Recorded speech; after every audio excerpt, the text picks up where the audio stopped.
Bonjour à tous. Aujourd'hui, petite vidéo sur les vies antérieures. Alors, comment accéder à ces vies antérieures? Est-ce qu'on peut accéder à toutes les vies qu'on veut? Pourquoi le faire? Qu'est-ce qu'on va y trouver et quels bénéfices finalement on va en retirer? Donc, c'est à toutes ces questions que je vais essayer de répondre dans cette vidéo. À mon niveau, c'est-à-dire avec mon expérience, avec les choses que j'ai moi-même expérimentées, avec les retours que j'ai eus de mes clients, des défunts également en contact défunts, euh, des retours que j'ai en guidance mission de vie, oui, et vie antérieure. Voilà, c'était un petit peu pour faire suite aussi à la vidéo mission de vie de la semaine dernière. C'est un petit peu dans la continuité, finalement, mission de vie, c'est qu'est-ce que je suis venue faire sur Terre, mais aussi avec quel bagage je suis venue sur Terre, qu'est-ce que j'ai vécu dans d'autres vies, euh, qui me bloque dans ma vie actuelle, quelles ressources j'ai apportées de ces vies-là, et qu'est-ce que je dois en faire et comment. Pour ma part, j'ai testé l'hypnose de régression dans les vies antérieures. Comment ça s'est présenté? Alors en fait, je l'ai fait de moi-même, sans faire exprès. En fait, je m'interrogeais sur l'origine de mon prénom. Mélanie, qui veut dire quand même sombre. Et c'est vrai que depuis toute petite, je suis attirée par tout ce qui est thriller, par tout ce qui est sombre. Ça a toujours étonné mon entourage parce que je ne suis pas une personne comme ça. Et je me suis posé cette question avant de m'endormir. Voilà, d'où vient ce prénom, quelles sont mes origines et pourquoi j'ai cette attirance vers ce côté sombre. Je me suis endormie et je me suis réveillée. Mais pas réveillée physiquement, je me suis réveillée dans un autre corps, dans une autre ambiance, un autre environnement. Comment je l'ai vu, en fait, je tendais les mains comme ça devant moi et c'était plus ma main que je voyais. C'est une main de femme, effectivement, mais beaucoup plus fine, avec la peau beaucoup plus mate. Et j'avais plein de personnes qui me regardaient en face, qui attendaient une réponse en plus de ma part. J'avais des habits complètement différents, tout était différent.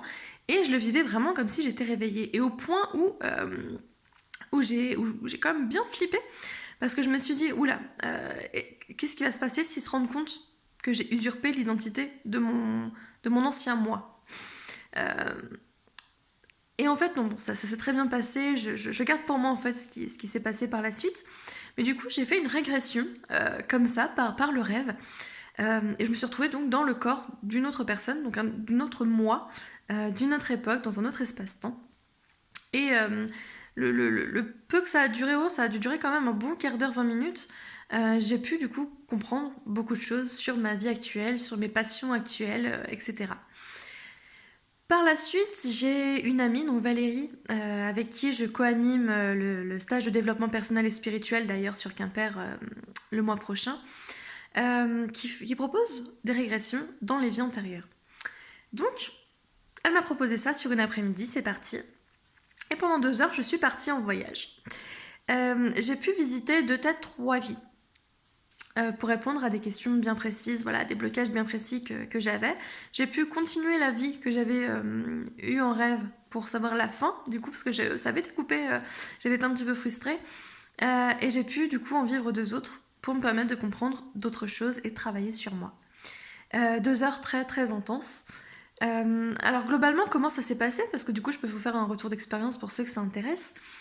Euh, Valérie m'avait donné quelques semaines avant des petits exercices à faire pour m'habituer, pour habituer mon cerveau finalement à me mettre en hypnose.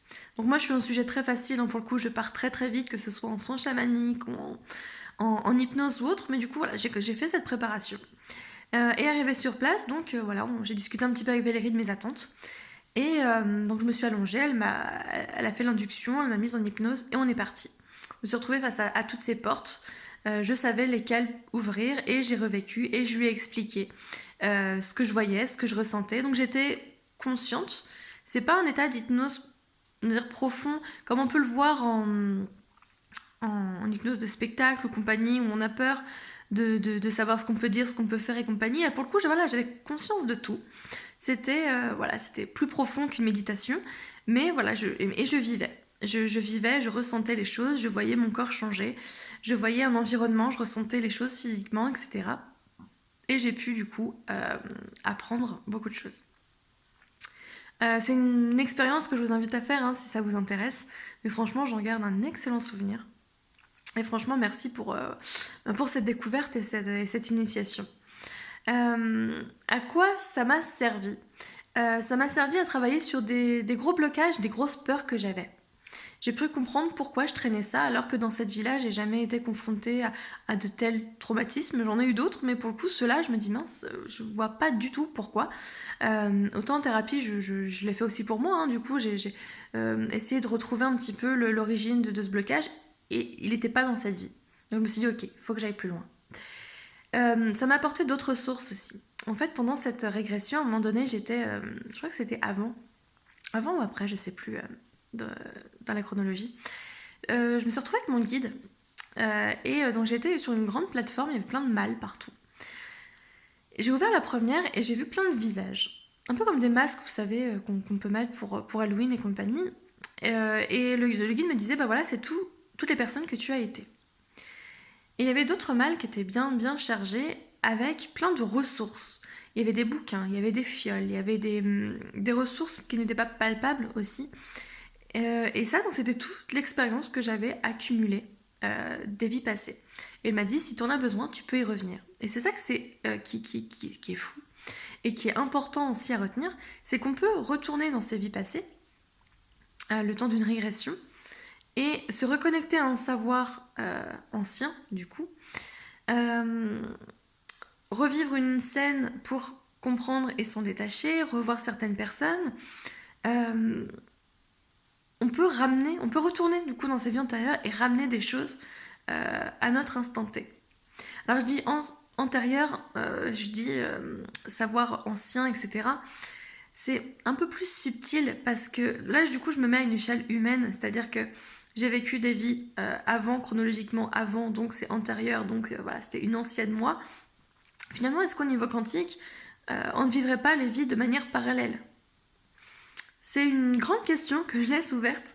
Donc pour le coup, là, je vais partir sur une notion humaine de... voilà, c'est des vies que j'ai déjà vécues et là, on est dans une vie future. Après, je laisse la porte ouverte sur justement cette éventualité de est-ce qu'on vivrait nos vies de manière parallèle, parce que finalement le temps, entre guillemets, n'existe pas ou n'existe que sur notre plan à nous.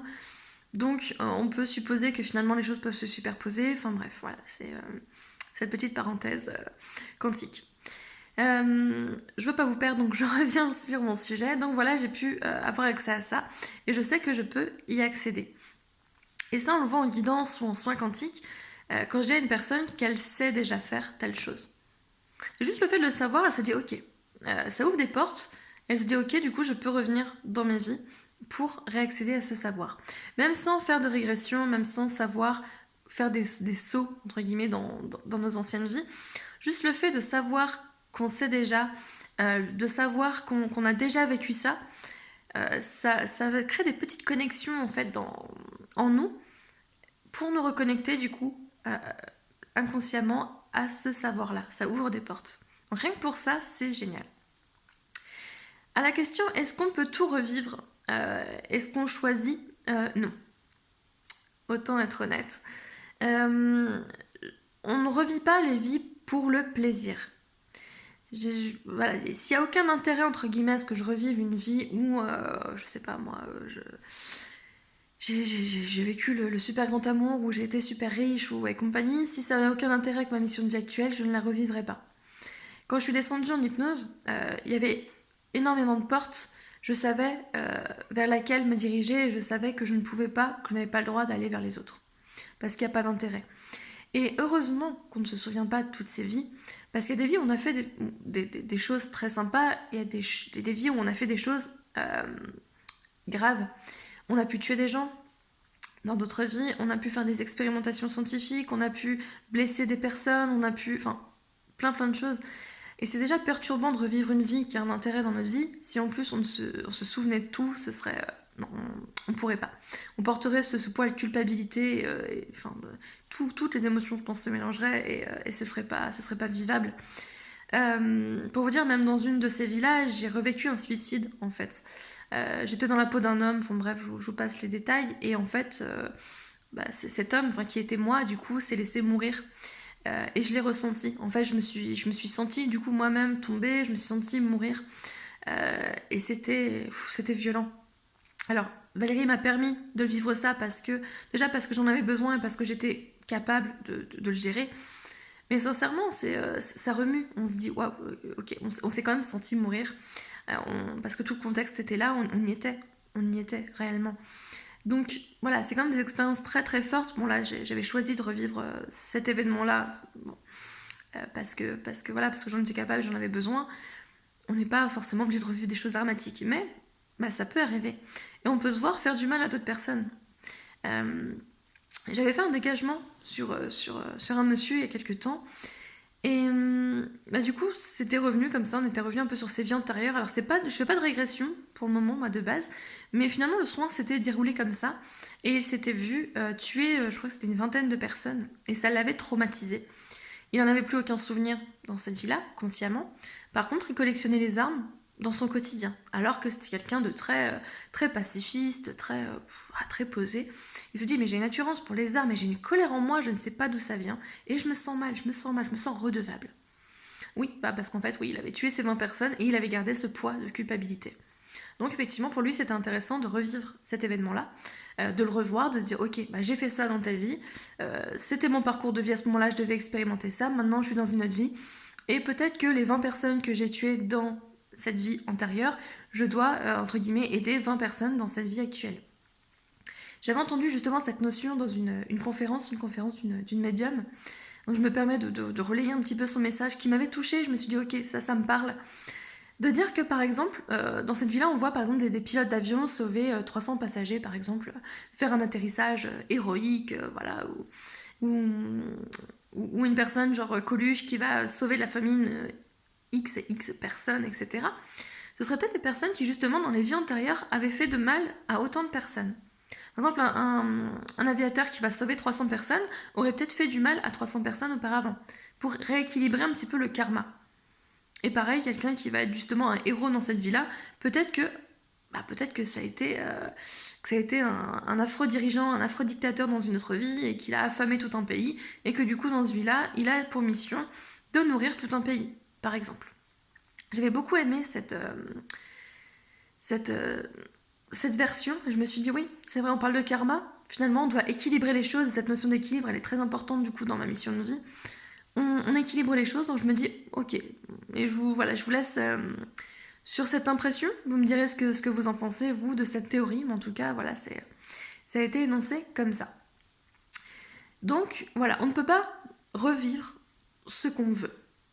On va axer une problématique et finalement, notre inconscient va nous emmener là où on doit aller et voir ce qu'on doit revivre. C'est pareil en guidance vie antérieure que je propose. Donc, hop, je clôt la parenthèse sur l'hypnose de régression et je pars sur ce que moi je propose. Donc, je propose des petites guidances écrites vie antérieure.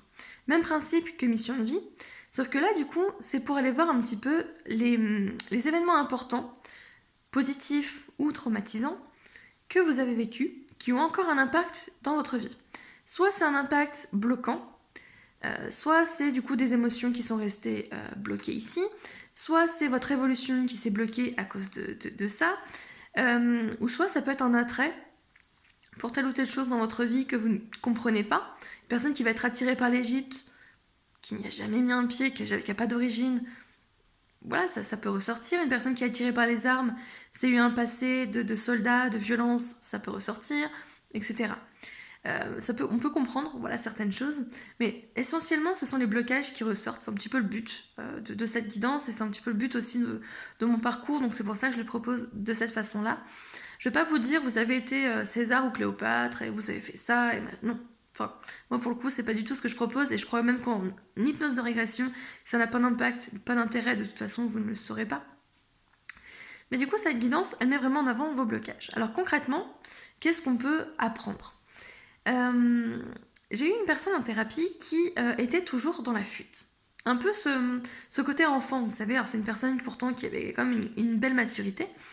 Dès qu'il y avait quelque chose qui lui plaisait pas, c'était du chantage affectif ou c'était je me sauve. Et en fait, ça venait de ses vies antérieures. Donc, on a fait une petite guidance vie antérieure. Et en fait, ça relevait d'une histoire d'amour qui avait été sur le même profil. En fait, il avait été en couple, et dans ce couple, alors c'était une relation un petit peu compliquée, il était toujours dans la fuite. Toujours, toujours. Alors, peut-être parce que il était déjà en couple, peut-être parce que leur histoire au niveau de la société, c'était pas, ça se faisait pas, etc. Mais il était dans la fuite permanente. Donc du coup, il a enregistré ce mécanisme de défense de fuite en lui, et il le retranscrit dans sa relation sentimentale actuelle, d'aujourd'hui, dans cette vie-là. C'est pas facile à vivre ni pour lui ni pour elle. Du coup, on a su identifier ce problème. Il a pu, donc là, la guidance, il n'a pas pu le revivre physiquement, parce que je ne fais pas d'hypnose de régression pour l'instant. Mais du coup, on a mis le doigt dessus, il s'est dit, ok, ça vient d'une vie antérieure, je n'ai rien fait dans cette vie-là pour aller dans ce sens-là, donc ça ne m'appartient plus. Ça peut mettre l'accent donc sur d'autres histoires sentimentales comme ça. Les grosses blessures de rejet, d'abandon ressortent aussi. Les vies où on a eu des enfances difficiles, ça ressort. Des vies de maladie aussi. Du coup, on comprend pourquoi dans cette vie-là, notre corps est encore fragilisé, ou on porte certaines fragilités en nous. On ne sait pas d'où ça vient, et bien ça vient de cette vie-là. Et heureusement qu'on a vécu cette vie-là, parce que du coup, ce corps fragilisé nous pousse à aller accomplir la mission pour laquelle on est venu ici. Poursuivre une continuité. On peut donc voir si notre abondance, si notre évolution est bloquée. Si on vit une vie de redoublement. Alors ça survient souvent en guidance. Une vie de redoublement, c'est un redoublement comme à l'école. C'est-à-dire que vous aviez un défi dans une de vos vies que vous n'avez pas surmonté. Soit vous avez baissé les bras, soit vous avez dit bon bah non, j'y arrive pas, je laisse tomber, etc. Vous n'avez pas surmonté le défi, c'est pas grave. Mais du coup, vous vivez une vie pour relever le même défi. Alors vous n'êtes pas dans le même corps ni dans le même contexte, mais par contre, vous avez beaucoup de sensations de déjà-vu. Peut-être des personnes que vous avez déjà vues ou des choix. Vous dites mais j'ai l'impression de tourner en rond. Bah, c'est peut-être des choix justement que vous avez déjà fait ou pas dans une vie passée et que vous devez refaire. Et donc j'incite les gens dans ces cas-là à faire des choix radicalement différents de ce qu'ils auraient fait habituellement, de sortir de leur zone de confort pour pouvoir avancer. Ça peut être important du coup, cette guidance vie intérieure, de comprendre que notre évolution est bloquée depuis déjà plusieurs vies. Pourquoi ? Et avoir quelques petits conseils énergétiques, émotionnels et de compréhension pour pouvoir passer à l'étape suivante. Ça peut être aussi des attraits ou des besoins. On a vécu des vies, je sais pas moi, en ville, etc., où on est un dirigeant, voilà, on dirigeait une grosse société, il y a plein de monde. Et là, dans cette vie-là, on nous conseille justement de se couper de tout ça, de retrouver un petit peu ce côté nature, de s'isoler, ou au contraire, des vies de solitude qu'on a menées. On a peut-être été, je sais pas, moi, moine, ou enfin peu importe, dans un monastère, tout ce qu'on veut. Et finalement, ça se reproduit encore dans cette vie-là. On comprend pas ce besoin de solitude en permanence, ce besoin de repli qu'on ressent, etc. Donc du coup, on peut savoir ce dont on a encore besoin dans cette vie ou ce dont on doit s'éloigner au contraire pour mener à bien notre mission. C'est pour ça que les guidances vie antérieure et mission de vie sont complémentaires. Alors on peut les prendre de manière complètement séparée, hein, c'est deux choses complètement différentes, hein, mais elles sont complémentaires parce que justement, voilà, mission de vie c'est quelle est ma place, où est-ce que je vais, qu'est-ce que je dois accomplir, et finalement vie antérieure c'est qu'est-ce que je dois accomplir avec les acquis que j'ai, et quels sont mes blocages et qu'est-ce qui me bloque justement dans ma mission de vie et comment y remédier. C'est complémentaire dans ce sens-là, mais je vous dis ça peut se faire de manière complètement séparée. Donc voilà, les vies antérieures. Donc vie antérieure, ça suppose la survivance de l'âme en fait. Ça suppose que notre corps est un véhicule temporaire. On vit cette vie-là, on meurt physiquement. Notre âme du coup reste en vie, c'est une âme énergétique, hein, donc elle survit.